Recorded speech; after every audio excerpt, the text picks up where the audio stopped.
Yeah, Temple was at home. But it just seemed like whatever Maryland tried to do, Temple seemed like they knew what they were going to do the whole game. Got it read. And as soon as Maryland showed any sign of life, Temple just fucking marched down the field immediately. That game... Excuse me. Oh my god. All these yawns, I don't know where they're coming from. No showing at all from the QBs. Yeah, the stats were...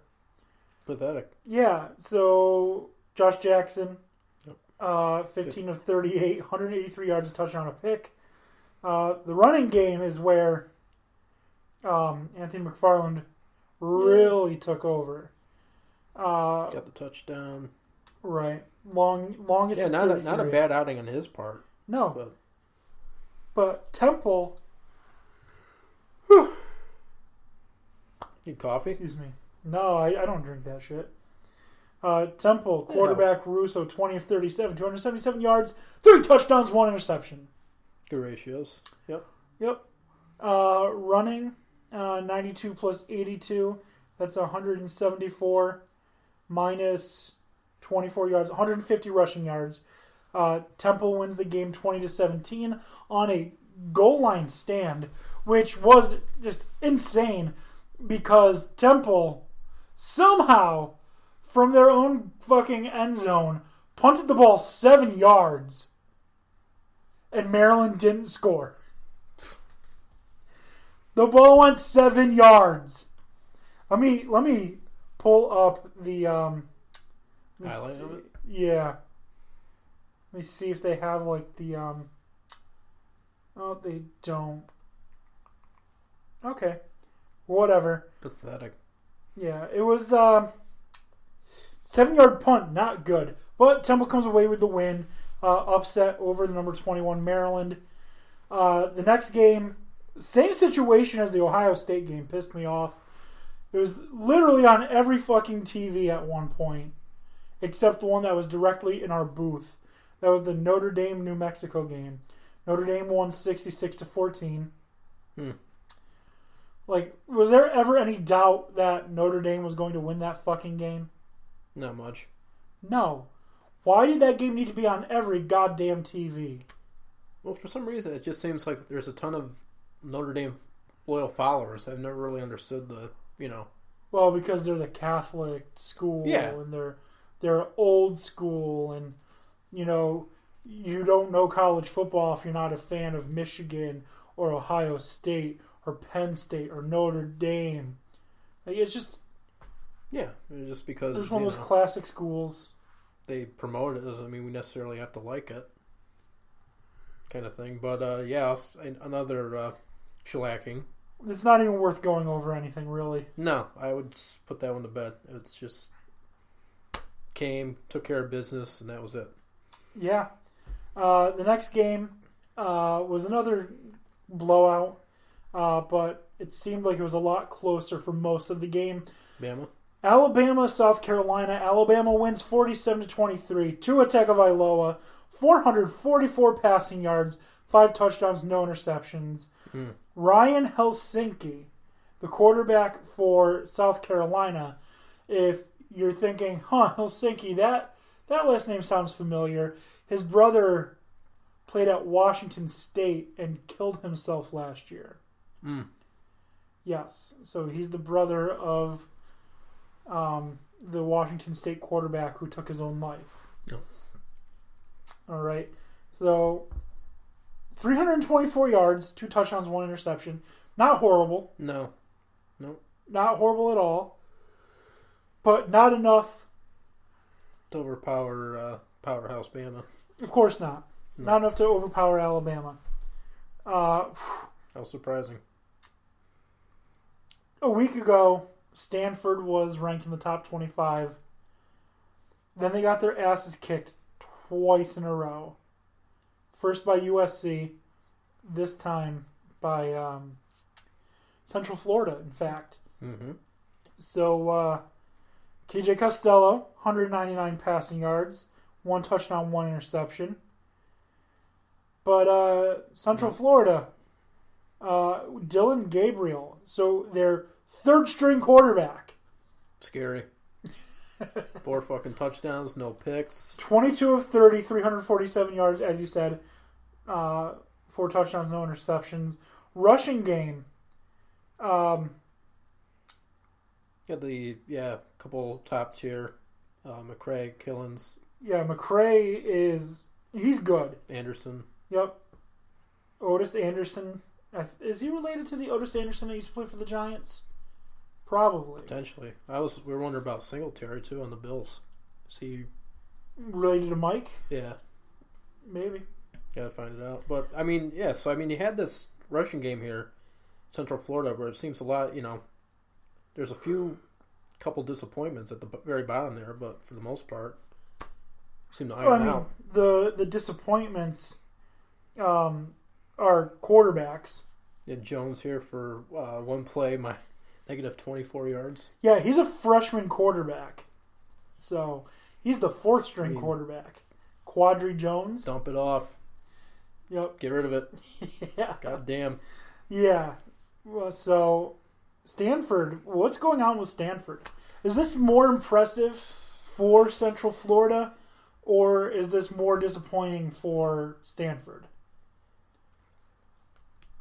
I mean, I always have high expectations for Central Florida. Stanford is, God, aren't they? They're really a question mark.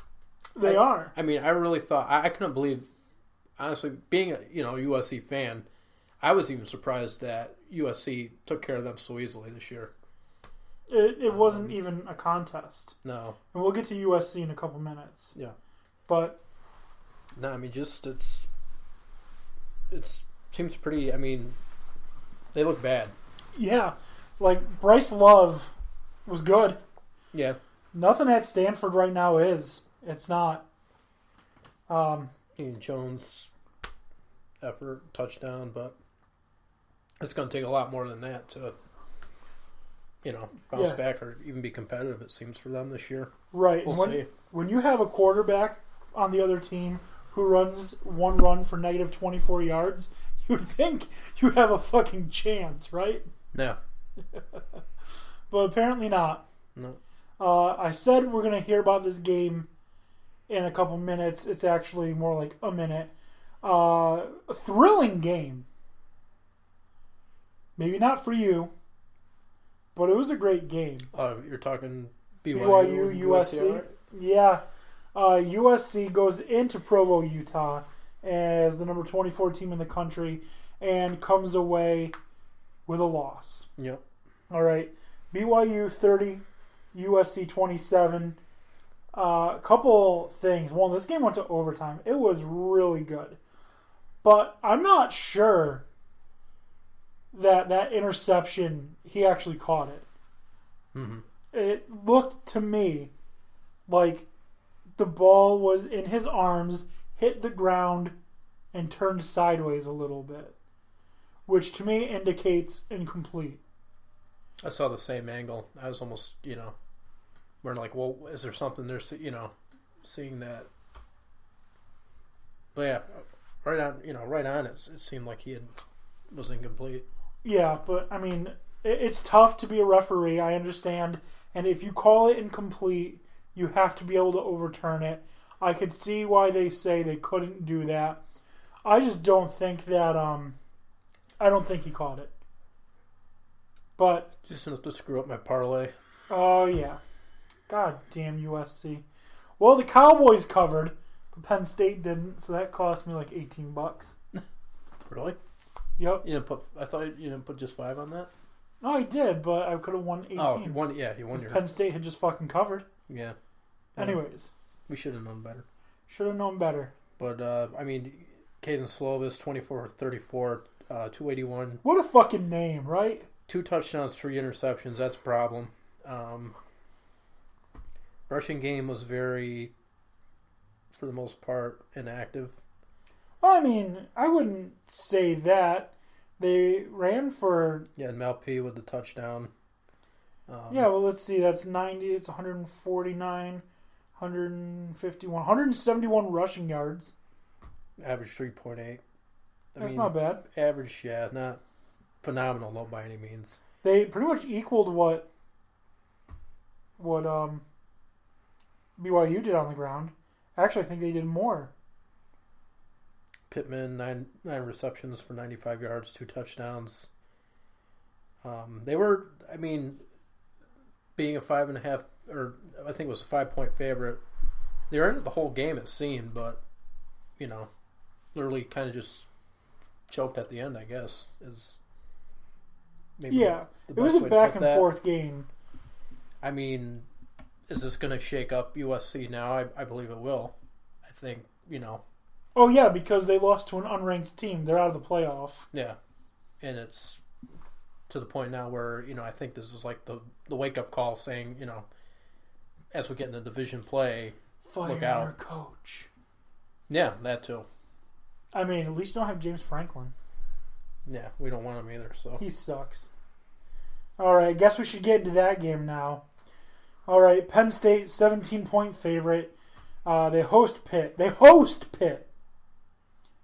All right. If you look at the recap on CBS, the player of the game for Penn State, look at this. Noah Cain, fucking running back with 40 yards and a touchdown. He's the fucking player of the game. Why is that, you might ask? Penn State won, didn't they? Yeah, Sean Clifford was a bullshit 14 of 30, 222 yards, and 0 touchdowns, 0 interceptions. Journey Brown looks like he had a good game, right? He had 10 carries, 109 yards. 85 of them came on one run, in which there were multiple instances of holding that did not get called. Yeah, that's always the case. Noah Cain, as we said, touchdown, 40 yards rushing. Ford, another touchdown. One thing that did come out of this, if I remember correctly, with the kicking, I am pretty sure that that the kicker hit a 57-yard field goal, which is the longest in Penn State history. Yeah, so there's that. Obviously I'm excited Penn State comes away with a win. I was just fucking nervous the entire game. Yes, I remember. And I just want you to secure the fucking victory before the last 5 minutes of the game, please. That's all I ask for. I don't blame you. As a USC fan, I've been feeling that way for the past couple of years now. It's like, it's so much to, win the game, but do you feel happy with the win? And if not, you got to look into that. It's like, Yeah. If it's shaky, then, maybe what good was it? Who knows? Pitt, obviously Power 5 team.